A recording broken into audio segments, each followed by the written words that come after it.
Hi, I'm Joseph, and I've been thinking about Destiny 2's Legendary Lightfall campaign. I'm just making this video not as a review or as a discussion about the campaign itself, or thinking about the themes or motifs or characters, but more as a guide to help one if they're interested in completing the Lightfall Legendary campaign, how to go about approaching it. I remember when I first did the Witch Queen campaign, I only wanted to do the Legendary campaign for the emblem and just so I could complete it under my triumphs.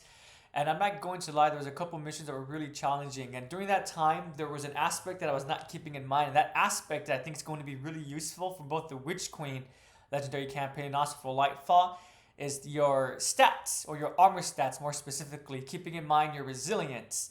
So when one so when one is building their character, there's different attributes that one needs to keep in mind, and there's two that I like to keep in mind myself, and it's dependent on my character. So I'm going to review how much of a Destiny sweat or try hard, whatever the terms are, I am. But I do run all three characters. My main is a Warlock, and my secondary flip flops between Titan and Hunter. Usually it's a Hunter, but sometimes I do enjoy the gameplay of my Titan more than my Hunter. But from each one off three, I make sure I do my best to make resilience 100 or as close to 100 as I could get it. And then after that, I focus on the character stat. My Warlock being recovery, Hunter being movement, and my Titan being, I believe it's already resilient. So because of that, I'm choosing to focus on grenade after that. And the reason why I do that, I don't focus on the same two attributes on all three. It's just to keep each one individualistic and to keep them a little bit different from one another, so I don't get completely bored. But the reason why I recommend focusing at least resilience is because resilience, in case you're not aware, helps one in survivability.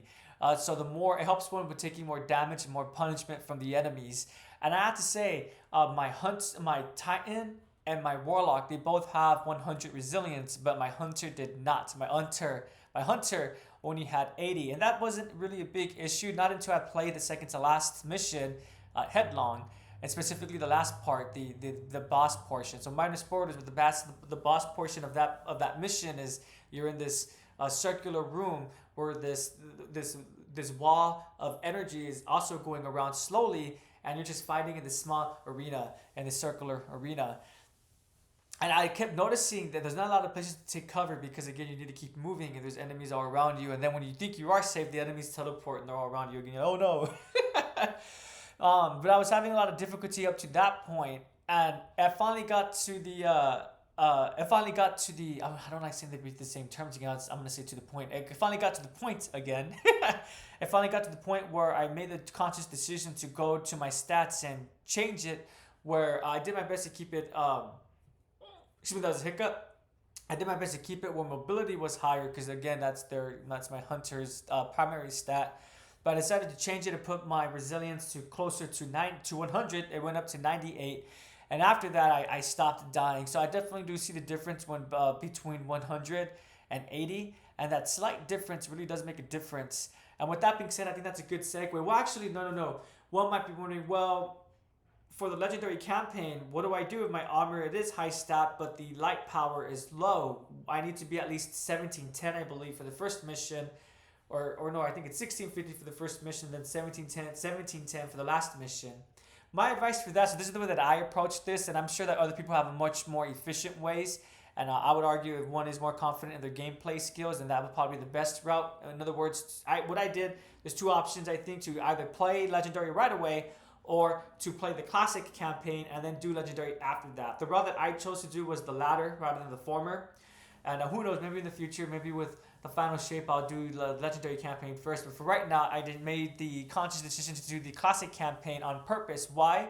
Well, to level up my Guardian's light power and also to get upgrade modules. I did not use any of my upgrade modules until I was done with the campaign, until I reached the soft cap. And once I did that, sorry guys, and I'm starting to notice my hair, I guess, when I scratch my head.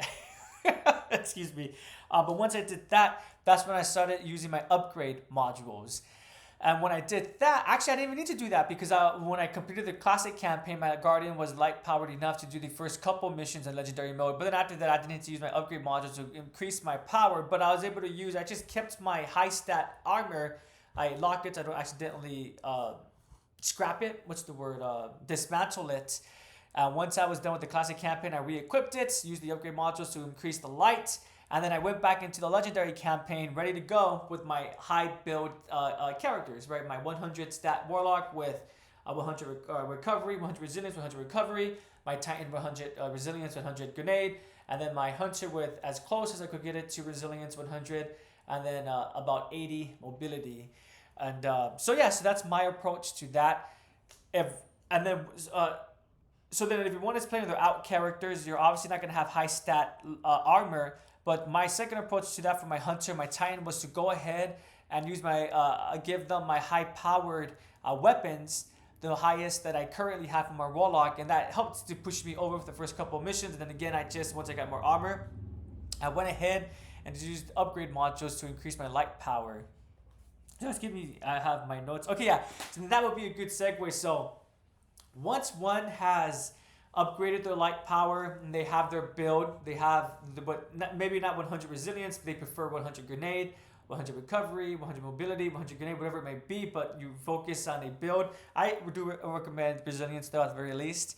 You could then move on to the actual fire team. So I know typically we probably think, a full fire team is better than a partial fire team, right? So 2 versus 3. And typically I would agree with that, but I think it's also dependent on what mission you're doing. And from the Witch Queen, the 2 perfect examples I have for this is for the ghosts and also the final mission. I can't recall what that one is called. Actually, it's either called the ghosts or the communion, something like that. Pardon me, but it's the one where you fight. It's in a dark room. You have to shoot those lights to those yellow lights to make it glow for a little while. That's such a difficult mission. And I remember when I first did that on legendary mode, I was struggling so much with it. I actually thought I was going to stop right there. That was going to be the wall that I couldn't get over. I don't want to toot my own horn, but I don't think I'm the best player, but I'm also not the crappiest player as well.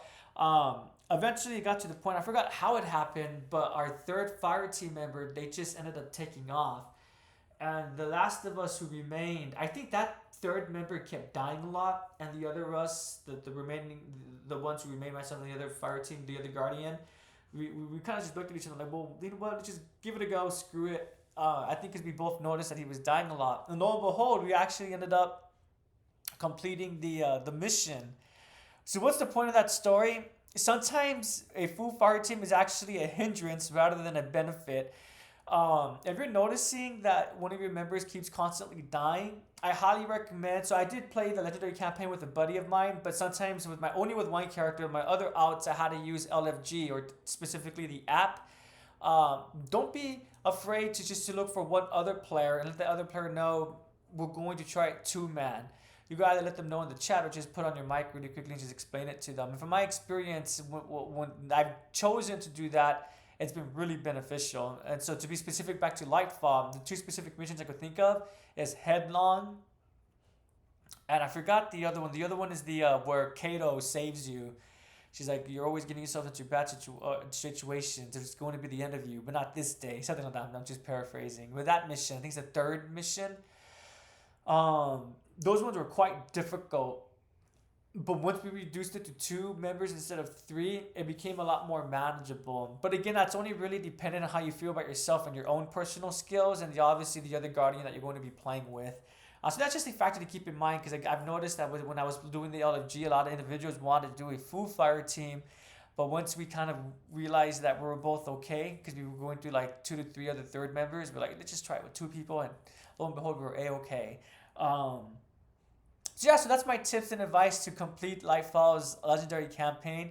Just to reiterate, is to complete it in classic mode, get some upgrade modules and higher stats, both higher in terms of stats and also light power, and then go ahead and upgrade with upgrade modules your armor to your max that you possibly could with your weapons and armor. And then you can start the legendary campaign after that. One has outs. When we start over, one can start the legendary campaign after they upgraded the armor and the weapons. Pardon me, I didn't like how I said that before. And then they want to play on the outs, their alternate characters, is go ahead and send over your highest powered weapons to your secondary character. That should allow you to do the first couple of Lightfall legendary campaign missions. You will have to upgrade your armor though eventually, but you should be good to go, because you'll get that armor from the legendary campaign missions. and then you'll be rinse and repeat for your third character. And yeah,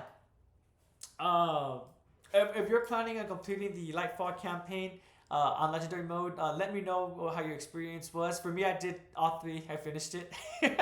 I got very fortunate with my buddy. I think we did a decent job together. And I got fortunate with my Titan. I'm not gonna lie, I had a lot of difficulty with my Hunter, specifically with the mission Headlong. It took me practically half a day, not in one setting, but 2 to 3 tries, and I got frustrated. And I had to step away for a little bit, did other obligations, other activities. Came back, tried again, didn't go so well. Cooked. I finally came back and completed the mission. But yeah, with all that being said, though, I really do enjoy the gameplay of Destiny 2. I know I did a review, but I'm just going to reiterate. If one is interested in Lightfall, I know the story wasn't all there, but if you enjoyed the gameplay, it is worth it. I am planning to do another video, about the Cloud Striders specifically. Kind of forgot to discuss them in my brief review for Destiny 2's Lightfall, and it's definitely something that I do want to discuss. And yeah, so let me know if you're planning on playing the Lightfall campaign.